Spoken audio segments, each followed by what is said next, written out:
Hello and happy Thursday again, friends. Before we even get into our conversation today, how are you? Happy December.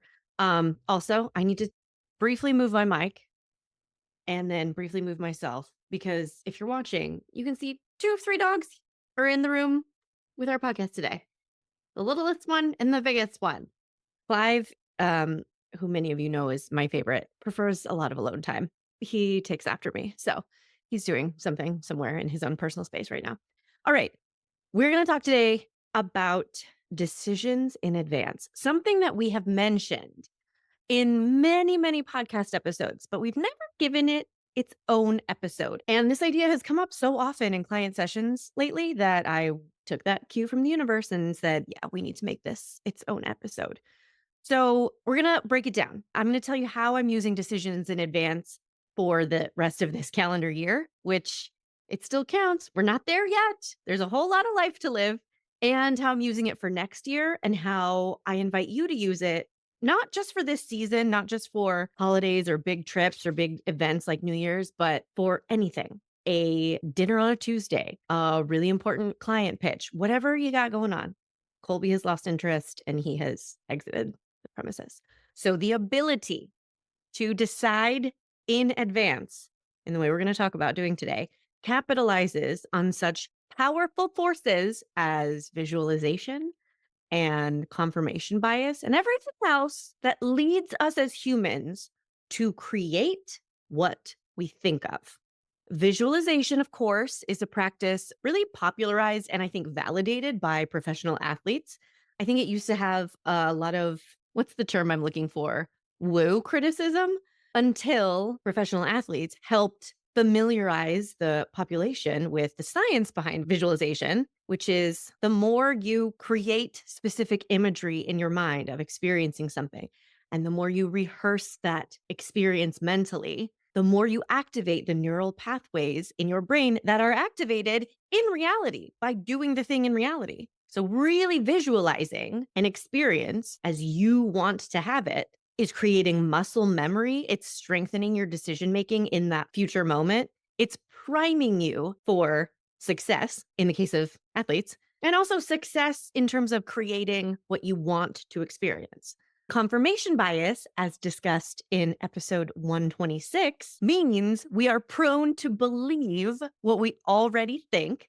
Sounds simple enough. But I want you to recognize that this means we are also prone to experience what we expect to experience. Do you ever have that friend or relative who is just sure that something is going to be hard and annoying and there's going to be a long line at brunch or traveling is going to be super exhausting and terrible? And then lo and behold, they have a terrible time waiting for brunch or traveling through the airport or whatever.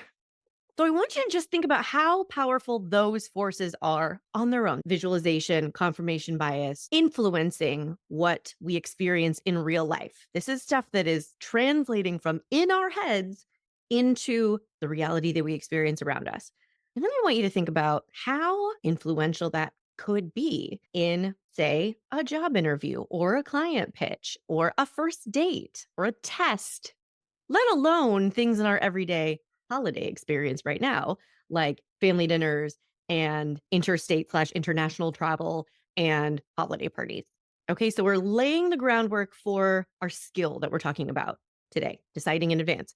You're on board, I hope, with this fact that we have a lot of say in what we experience. We are not just blindly wandering around, bumping into stuff at the whim of the universe and everybody around us. What happens in our heads influences what we experience out in the world. And coming up on holiday stuff, coming up on the new year, and all of the pressure that is available for us to feel in January to finally get fit, finally hit the ground running, even though you've never done that before and sustained it for longer than 6.5 hours. Finally do all the things and be all the things that all of the marketing channels tell you you should be. Coming up to all that, I don't just want you to think about what you don't want to experience. I don't want you to just acknowledge what you're worried will happen or what you hope doesn't happen. I want you to decide in advance what will happen.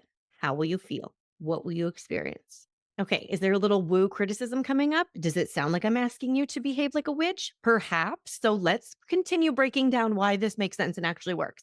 You might or may not be familiar with a term called target fixation. This is the phenomena in driving a car where we fixate so much on something we don't want to hit or drive into, like an icy patch on the road or a really big pothole. We end up focusing on it so much that we steer into it unconsciously. We look at the pothole and we say, don't go towards that, don't go towards that, don't go towards that. And we are telling ourselves out loud, consciously, don't drive that way. And unconsciously, oh, look at that. Our brain is causing our car to steer in that direction. We do this exact same thing in life. We can over focus on and get really, really specific about what we don't want to experience. We can actually visualize experiences we don't want to have and use our powerful capacity for visualization to create that experience. We can play out movies in our mind of dinners going horribly, job interviews going horribly, of saying the thing that we don't want to say and acting the way we don't want to act. It's the same thing as staring at the pothole and driving into it. We don't want you to use your forces for evil, my friend. We don't want you to use them to your own demise and ruin. We want you to use them for your own good. So I want you to think about anything that's coming up that you might have a little bit of anxiety about, some dread, some worry, some angst, some meh. You could just have meh energy about something coming up and check in with where your brain might be encouraged to overfocus. It might not be even fixating yet, but every time you think of, I don't know, this upcoming trip, let's say, you might only think the same four things. Oh, it's going to be exhausting. Packing is going to be terrible. Lines are going to be awful. Weather's going to be crap. Rutro, what are we priming ourselves to experience? So just check in. I've worked with clients using this skill who have been saying things like, I don't want the vacation to end up being a disaster. I hope this work thing isn't boring and a waste of my time. Essentially, I hope everything doesn't catch on fire, but I'm definitely going to spend the next 2 weeks concentrating on the fact that everything could catch on fire. So we breathe and we see the opportunity to decide in advance what it will be, what you will experience, what will happen. And before we go too far down that road, no, I am not saying if you concentrate hard enough, you can make sure your flight is on time. We don't have control over whether your flights are on time, whether your kids complain through your entire vacation, whether so and so mouths off at the dinner party that you're going to, but you do have control over what you give your energy to thinking about, what you spend your time thinking about in advance of this thing you're going to do or experience. Most people just say what they don't want to happen and they leave it at that. They say, let's hope it's not too terrible. Often, these people say this in the same breath as saying that they expect it to happen. Well, let's hope it's not too terrible, but let's be honest, it's probably going to be terrible. Girl, what reality are we trying to create here? I get it. We do not have to Pollyanna, Susie Sunshine, gaslight ourselves toxic positivity all over every experience in our lives. We're allowed to expect challenges and expect people to be themselves. And we do not have to lie to ourselves about what we anticipate. But I don't want you to give up control over what you experience just because of what you have experienced in the past or what you think will probably or might happen. Because you're not most people. You are interested in bothering to think thoughts on purpose and exercise all of the agency you can within your sphere of control to have a say in where your life goes and how it feels. All right. So let's do that. Personally, I'm looking ahead at some things for the rest of the year and then going into 2025. I'm looking at some travel to spend some time with Kenny's family. I'm looking at some time off from work. I'm looking at re-revving some engines up going into 2025 because the last quarter of this year was largely focused on our move. And I was simply not spending as much time on my business as I typically do. And I have some thoughts about these things. I have some thoughts about how I hope The traveling and the family visits are not stressful. And I have some hopes that my time off from work doesn't totally stall any progress or momentum in my business. I have some hopes that I can actually rev said engines and feel inspired and energized in 2025. And I want you to know this is a fine place to start. If you're looking at some things that you hope will or won't happen, that is a fine starting place for deciding in advance. All I want you to do is take one step further. I need to remind you, you are making it up anyway. You are making up what will or won't happen or be possible or feel great or feel terrible. So, why don't we go ahead and make up a story that serves us? Why don't we go ahead and capitalize on the powers of visualization and confirmation bias and target fixation and decide in advance the vacation is going to be great? Booking this travel is going to be fine. I am going to make the right choices. I'm going to be happy with whatever I decide. Time with family is going to be fun. Or time with family is going to sometimes be fun and might sometimes be stressful. And I am going to take a lot of breaks as needed. You can decide whatever you want to in advance. You don't have to decide something is going to be roses and sunshine if that's not what you're walking into. But you can decide in advance, I am going to be boundaried in this situation. I'm going to go to this holiday party and only talk to people that I enjoy talking to. And I am not going to get stuck in any conversations that I hate for an hour because I am going to walk away. The great thing about deciding in advance is that it forces you to think specifically about what you do want to happen. It doesn't let you off the hook like just saying, well, I hope it's not terrible does. I say this with love. That's a little bit of lazy thinking, right? Just leaving it at, well, I hope the worst case scenario doesn't happen. Burp, burp, burp. That's not the business we're in.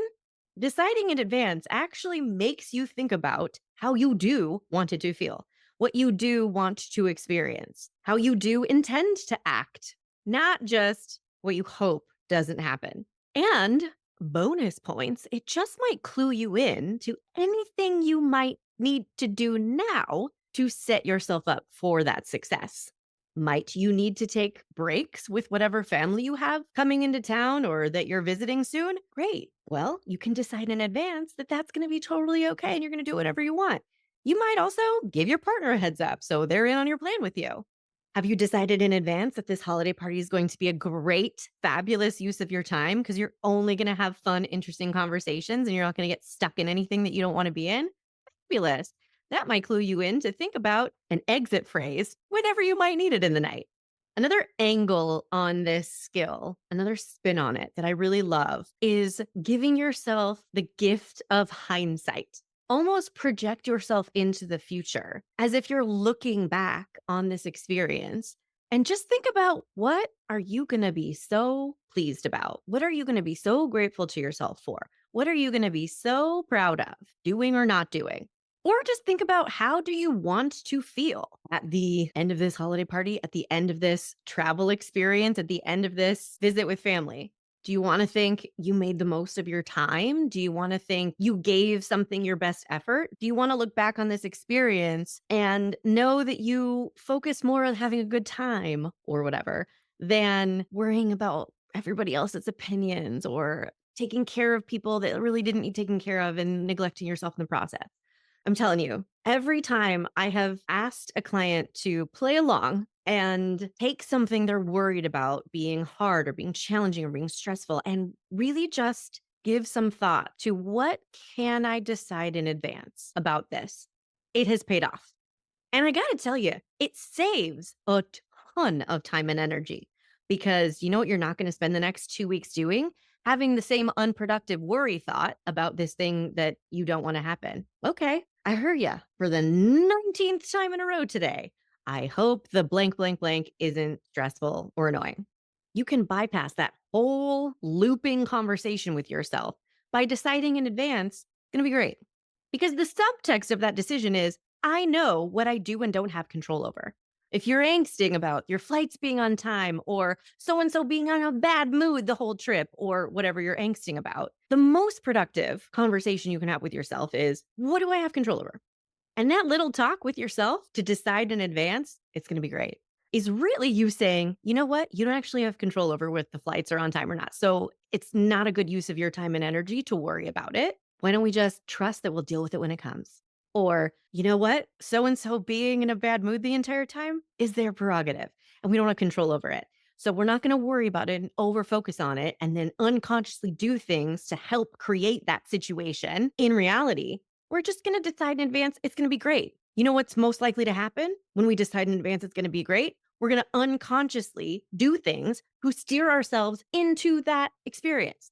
We're going to do things to encourage a great result, a great time, a great vacation, family dinner, job interview, whatever it is. And we're not going to waste our time worrying about things that we don't want to think about. We're not going to do anything about because we can't control them and doesn't serve us to focus on. I'm particularly excited to use this skill in my planning for 2025. If my hope is, I hope I feel like re energized and I can kind of leave the house stuff in 2024 and feel freed up and ready to go with having fun with my business again. I have to decide in advance that's what's going to happen so that I can start acting in accordance with my decisions. And then you know what gets so much less airtime? All of the judgments about what I didn't do that I could have done, and all of the worries about all the things I'm not doing, and all the bleh. No, when you make that decision your front and center focus, that's what you're going to steer into. And I'm so excited about it. So, this brings me to some really, really exciting news. It's a brand new way that I'm working with people out loud. I worked with a few people in 2024 quarterly. So we did goal setting and game planning at the top of the year. And then we met every 3 months, which is not typically how I work with people. Normally, I work with people on a weekly basis and we do a mix of habit change and mindset work and goal pursuit. But for some people in 2024, it was more appropriate for what they were getting up to meet on this quarterly basis. Now that the results are in from how it went, now that it's December, I am thrilled to be able to say, this works. It's amazing. And now you can do it too. So in 2025, I'm offering a new program called Aligned Focus, because that's what we're all about here. We're about keeping you in alignment all year long with your goals, with your vision, with your values, and keeping you focused, even though we don't know what's going to happen. We don't know what's going to come up, what surprises, what fires, what great opportunities might come up and change your plans. We don't want you to completely abandon your focus or lose control over it. So if this sounds like something that would be perfect for you because you want to get super clear on what are we doing in 2025? What are the goals? What's the vision? Let's get specific. Let's think big. Let's not leave it at, I hope this happens and I hope this doesn't happen. But you don't want to live out that tired experience of writing all these things down and then maybe feeling gung ho about them for like 16 days in a row. And then the momentum putters out. Other things come up. Life happens. By March, you're like, what goals? This is going to be perfect for you. The link is in my bio. We're going to start off with a 90-minute kickoff session. Really dial your goals in, make sure you're not limiting yourself, clear up any worries or fears or doubts or questions about how you're going to go about anything. You'll get monthly emails with guided evaluations and a check-in. So you don't have to do any of the work to remember to think about your goals. You're going to get reminders like, don't worry, this hasn't slipped to the back burner yet. And then we'll meet quarterly throughout the year to make sure you're updating your plans based on whatever has happened. You're updating your goals if anything's changed, and you are keeping that commitment to yourself to stay in alignment and keep your attention on what matters to you, no matter what else comes up. I am so excited to be able to work with people in this new way. So if it sounds right for you, I hope you go get it right now because there is definitely a bonus for signing up by December 31st in 2024. Click the link in the bio or just go to kirstenparker.com/2025. Set up your aligned focus program and we'll kick 2025's butt together. Sounds so fun. Go make decisions in advance. I can't wait to talk to you soon. Have a beautiful week. Hey, want to find out your decision style? Obviously, go take the decision style quiz. It's in the show notes and at kirstenparker.com/quiz. We all have our style when it comes to making decisions, but do you know how to use your default way of thinking to your advantage? Or do you mainly get stuck in the most annoying parts of overthinking and people pleasing? The decision style quiz has your answers, my friend. Take it right now at kirstenparker.com/quiz.